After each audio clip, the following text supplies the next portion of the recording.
Hello and welcome to DLE Miami Stars. Today we have the privilege of having Judge Angel Cortiñas. Judge Angel Cortiñas was born in Havana, Cuba, and as a kid he moved to the city of Miami. He grew up in Miami, went to high school in Miami, and then he got his bachelor's degree at Brown University in Rhode Island. Then he got his JD at Harvard Law School in Boston, Massachusetts. And then he decided to move back to the city of Miami to practice law, where he practiced as an attorney since 1989. He served as a judge for 8.5 years, having before his international experience studying in Spain and Brazil. Today we have the privilege of interviewing Judge Angel Cortiñas. Welcome, Judge. Thank you, Gonzalo. It's a pleasure. Let's focus first on the human being. You were born in Havana, Cuba, and as a kid you moved to Miami. Can you recall those years in Cuba and how you moved to Miami? Yeah, well, as a young child, I was 5 years old when I left Cuba, so I don't have a lot of memories of Cuba. I do remember the flight over. I came with my mom by herself, and my father stayed behind in Cuba. So I remember how difficult it was for my mom to come here with really nothing and trying to find a small apartment for us to live in. Wow. How were those years being a kid in Miami? Do you remember the difference of the city? Sure. Miami was a relatively new, everything in Miami was new. It was nowhere near the size that it is today. The immigrants took up from just west of downtown Miami, beginning from Calle Ocho all the way to Flagler. And we probably only went as far as 27th Avenue at the time. I remember I lived on 14th Avenue and Southwest 4th Street, and you never forget where you first lived all those years.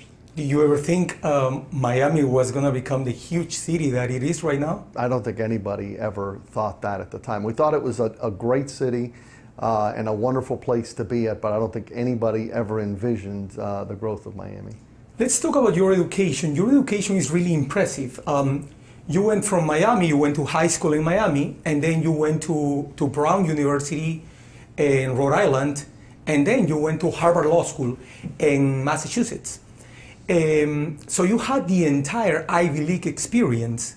Can you tell us a little bit about your education, your time in New England? Sure, it was very different. I mean, I grew up in Miami's inner city. I went to public inner city schools, from Riverside Elementary on 12th Avenue and 2nd Street Northwest to Miami High on 24th Avenue and Flagler. And going from there to the likes of Brown and Harvard is night and day. But, you know, it's something that I'll always cherish. I think the exposure to the classes and the classmates and the professors is a unique opportunity that I cherish and I try to encourage. Ever since I've come back, I recruit students from Miami to go up to Brown, to go up to Harvard, and I try to encourage people to do that because it really widens your view of the world. Wow. When you were studying Latin American studies and political science at Brown University, was already on your plans to become an attorney? Yeah, believe it or not, just since high school, I guess I always wanted to be an attorney. Why, I don't know. It's perhaps the sense of justice and the sense of want to argue for correct things and right things. But I always had in my mind that I would want to be an attorney ever since high school. And during my college years, I pursued a liberal arts education to really get a good broad-based education, knowing that I would want to go to law school. So I've always had that. I mean, some people find out they want to be a lawyer at different stages of their life, and there's no right stage. I just happen to think that I wanted to be a lawyer at a fairly early stage. Wow. In Boston, you went to Harvard Law School, and obviously that opens many doors everywhere. Why did you decide to come back to Miami? This is home. I mean, when I was at Harvard, I worked at Wall Street firms. I worked in New York. I had offers from a lot of Wall Street firms, and I think if I wanted to practice law at the highest level of our profession, I probably would have thought that I should go to New York. But I really wanted to come home. To me, I'm a fish out of water anywhere else in the United States. I don't know if it's because of my Cuban heritage or where I'm comfortable, but I enjoy visiting New York. I'm comfortable in New York. I'm comfortable in Washington, Chicago, Los Angeles, but home for me has always been Miami. And I think there's a value of living here because of the culture, because of the weather, that you just can't put a monetary value to living here. Well, whoever take a look at your biography and see how impressive is your education, a big percentage of your success, not only as an attorney but also as a judge, I think we can give credit to your education. You have prime education, and if we see our city, according to the 2008 census data, among cities like Detroit, Baltimore, Milwaukee, Miami ranks up there in numbers, a high school dropout. What do you think we should do as a community to improve our educational system? I mean, I think Miami's public schools, in a lot of ways, is a tale of two cities. I think there's a significant amount of dropouts that needs to be addressed to keep people in school and to really advise people about the importance of education.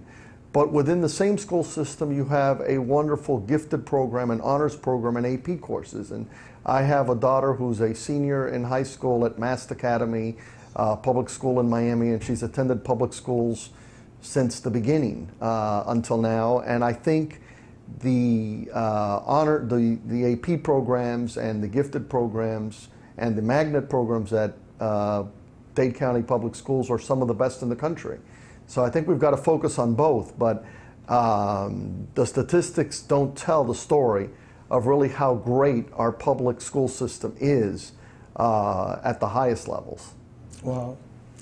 Well, after graduating from Harvard Law School, it might be probably a tough decision to leave such a great environment like New England, right? That's easy. The weather's it's a wonderful environment, but you wouldn't want to spend more than the years we spent. Can you recall in a couple of minutes like your time in the city of Boston? Sure. It's very, very, very different. I mean, it is freezing cold. It's, you know, at the time you've got to realize there were no Starbucks, so you couldn't get a cafecito anywhere. It was very different culturally. Boston is an old line American city with a tremendous heritage, but you know, people have lived there, families have lived their whole lives, and really the hierarchy in Boston really depends in large part about your family and your legacy, as it does in other major cities. Unlike Miami, that we don't have that. We don't really have the multi-historical families and legacies. We have a few, but not that many. So the city is really wide open to people coming in and establishing roots and, you know, doing well.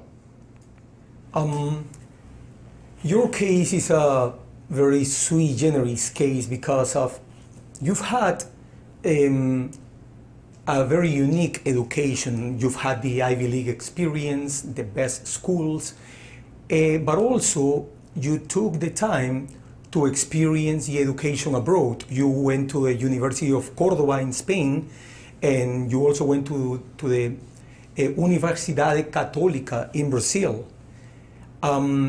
All those experiences, especially being Spanish and Portuguese, such a, you know, sought after languages in the city, how those experiences helped you in your career? They help you widen your perspective. I mean, I think, I speak fluent Portuguese, I speak fluent Spanish, and it helps you appreciate the differences of people all over Latin America, how different all of us are, and appreciate the differences and understand the language. And that going to Universidad de Córdoba in Spain helped my Spanish. And going to the university in Brazil helps my Portuguese. So it helps you from a linguistic, and it also helps you from a cultural aspect as you deal with clients and they recognize you know where they're from. So I think it's important more and more in Miami to have a world vision of places throughout Latin America and throughout the world, because we really are now a true cosmopolitan city. Wow. So let's change the locations a little bit. You come back to Florida in 1989 and you are admitted to the Florida bar. Around the time, not many people know that you worked 13 years as a federal prosecutor in cases like the Colombia HCA, which was a very famous case. Can you tell us a little bit about that case? Well, sure. I wanted to go to the U.S. Attorney's Office because I wanted to be a trial lawyer.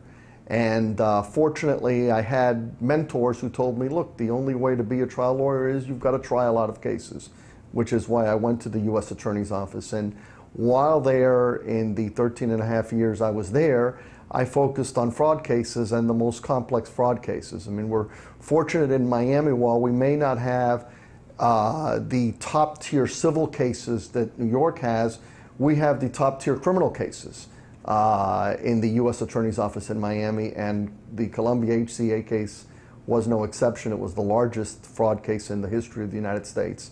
And it was a wonderful experience to put together a complex fraud investigation against a well-known, publicly traded company that they eventually pled guilty and paid the highest fine in the history of the United States at the time. Wow. Well, in all that practice, what do you learn as the chief of the fraud section of the U.S. Attorney's Office in Miami?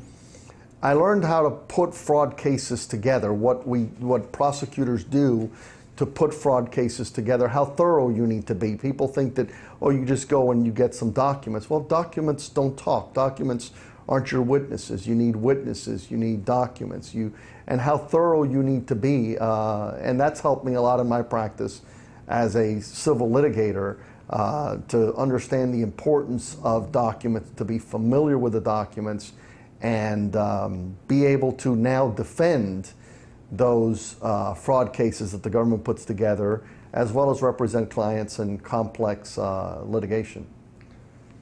Moving on a little bit throughout your career, you serve as an appellate judge on Florida's 3rd District Court of Appeal. How that came about? You always planned to be a judge? You always wanted to be a judge? That I don't know. I always envisioned that it would be a great thing to be a judge. I tell younger people this, that once you make a decision you want to be a judge, you're the one who needs to make it happen. Nobody's going to make anybody a judge. And I remember when I made the decision, and it must have been about 10 years into my experience at the U.S. Attorney's Office, that I thought I'd like to be a judge. I realized how hard it is to become a judge. You've got to really start meeting the people on the judicial nominating commissions. You have to be out in the community. You have to apply and fail. I mean, everyone who's become a judge will tell you about their stories of how they applied and perhaps didn't make it the first, the second, the third, the fourth, or fifth time. I was fortunate. I made it in my second attempt. But it's important. And the other thing is, I was an appellate judge, but I would have been happy had I been chosen to be a trial court judge. I think you've got to decide for yourself whether that's something you want to do. I think it's a vocation. Being a judge is a lot like being a priest. It's something that you really, it's a vocation. You have to realize that you're doing it for reasons other than yourself.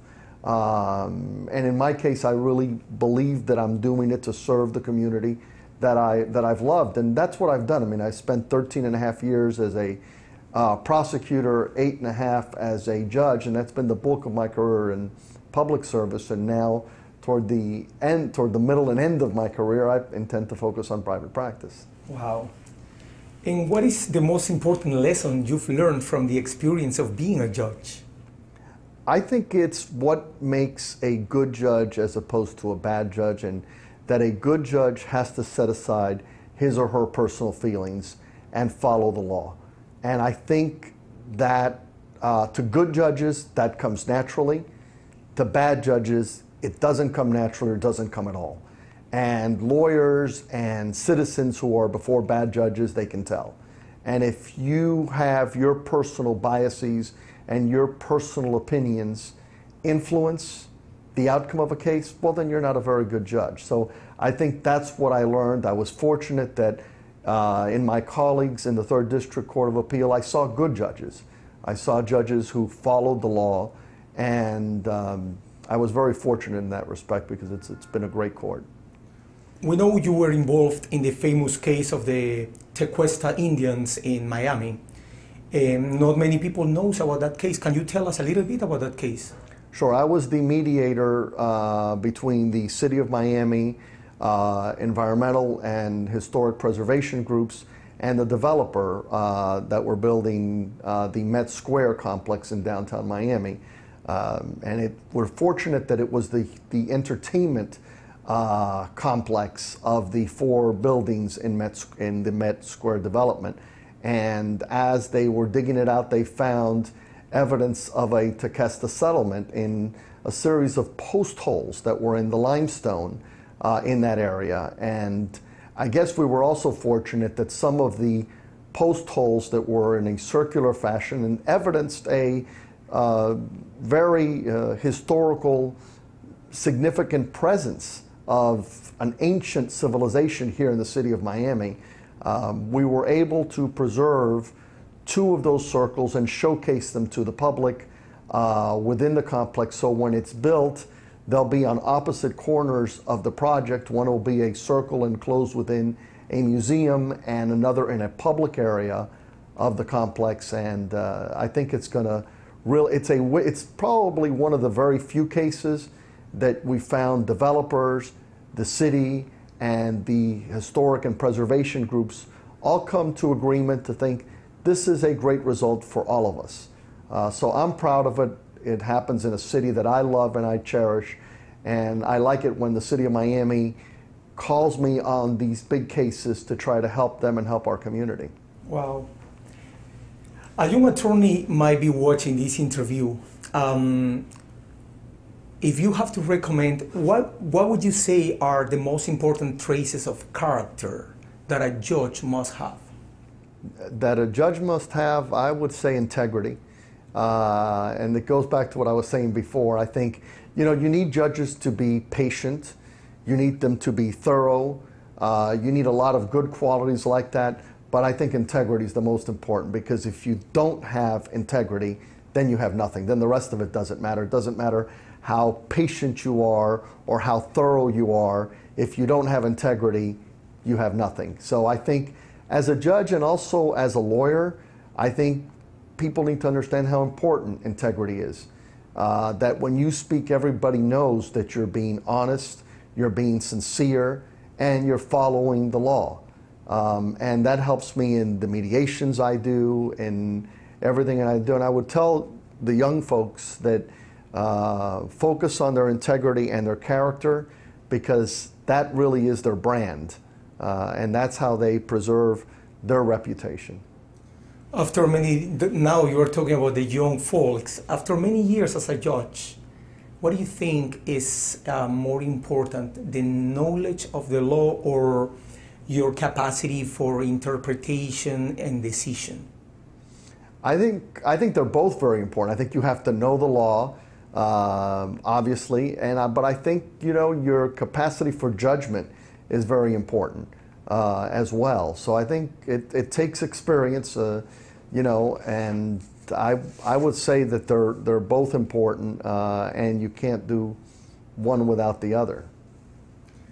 There is another aspect that, of course, we want to show the community about yourself, which is you have combined the practice of law, being a judge, with teaching.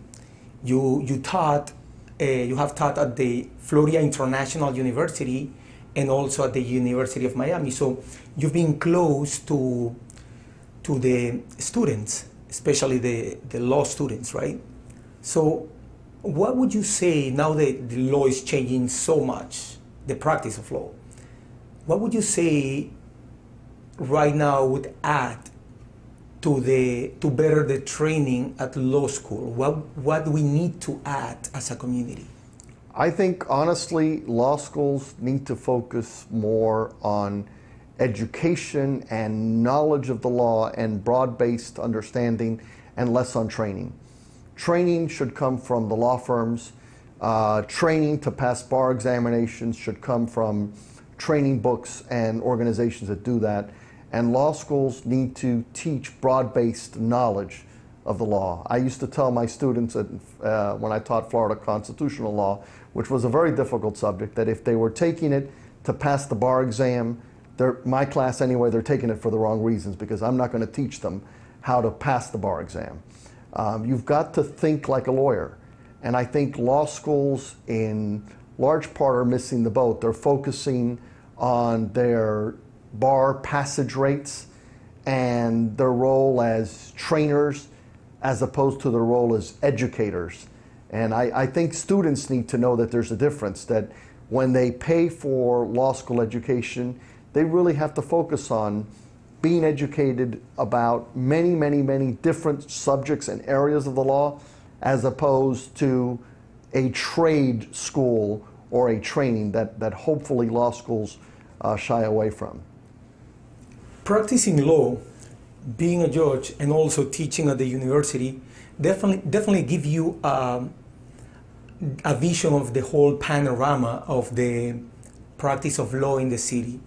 What have you seen, what have you noticed that maybe a young attorney right now watching this interview should know of that vision that you had? Well, from where I sit, I see a lot of different lawyers in a lot of different areas of law, and I think a young lawyer has to realize that everyone is doing different things at the same time. Some young lawyers are in county court doing civil cases or criminal cases, while very experienced lawyers might be in circuit court doing more complex criminal cases. And the same thing has happened in the civil arena. Some people are practicing smaller cases, while in some of the larger firms we're litigating in federal court throughout the United States on multi-class action jurisdictional cases. So I think we need to have a broad vision that we're doing a lot of different things as lawyers, and just because you're doing one thing doesn't mean you can't be doing something else. I think one of my fears is that law is becoming too specialized, and it's becoming a lot like medicine, and everybody goes to law school and then they learn one particular specialty. I like to think that lawyers should be able to do a lot of different things, and I think it makes you a better lawyer. So if you're able to, I would encourage the younger folks, try to realize that there's different things you can be doing. You can be a trial attorney while at the same time handling some appeals, and you just need the experience in those areas to be able to do it. And I like to combine, on a given day I might be working on an appeal, a civil case, and a criminal case at the same time. So I enjoy that, and I would think a lot of people would enjoy it, and I don't want people to think that they have to be specialized, especially at a younger age, to a particular area of the law, because you don't have to be. Perfect. I like to ask on the interviews this question, because this question gives you a chance of at least to grasp the essence of the practice of law. Especially because of technology, the practice of law is changing dramatically. But in your opinion, what would you say will not change in the practice of law? What won't change is logic of legal argument. The ability to think logically and make legal arguments, no computer can do that for you.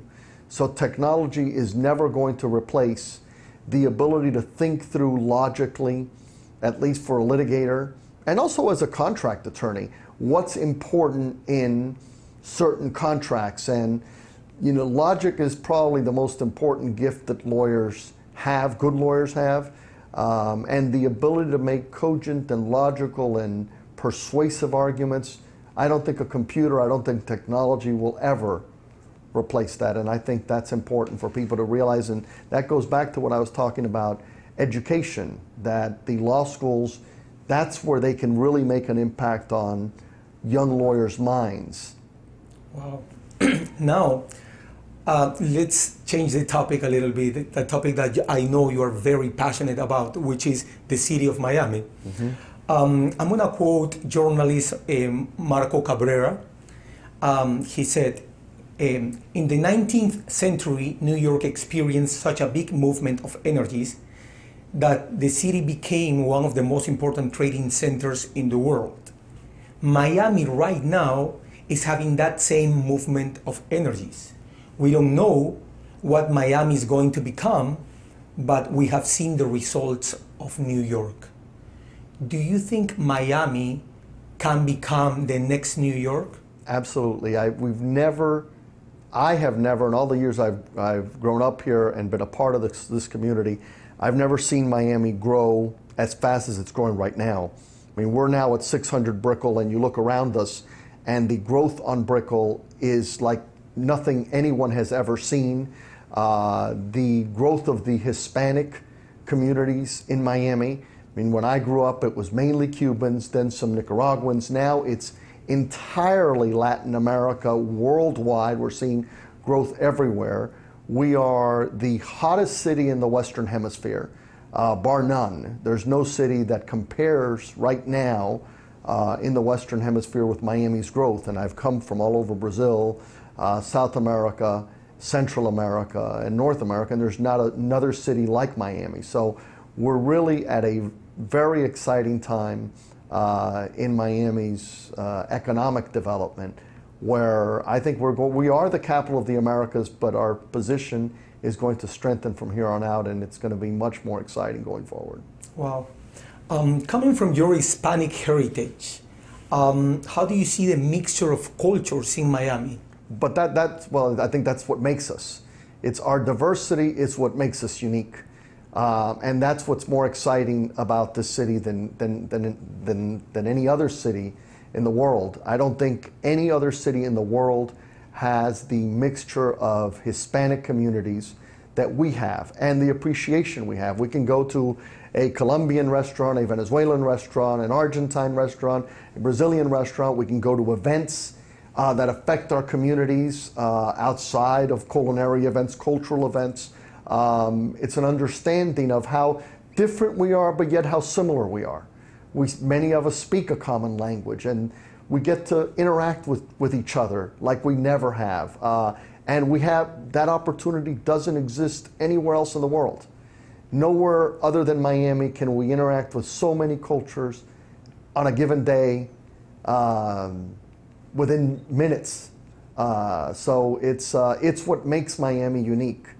After your explanation, would you say Miami is closer to the entire Latin American region, or is closer to the rest of the United States? Much closer to the Latin American region. We are the capital of the Americas, and we're recognized as the capital of the Americas. Whenever you go anywhere in South America, Central America, everybody thinks Miami. Wow, this is the place.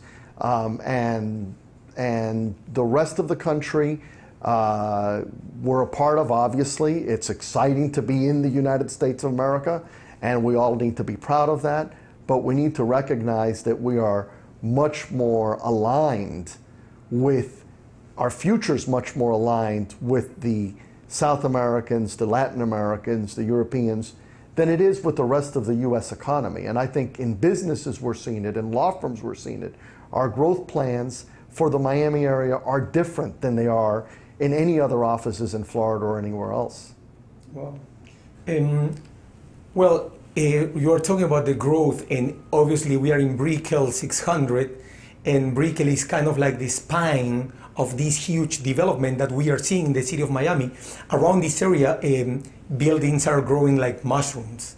How do you see the growth of our city? Do you have a positive vision of this growth? Absolutely positive. It's nowhere, I mean, we're seeing Brickell explode beyond belief.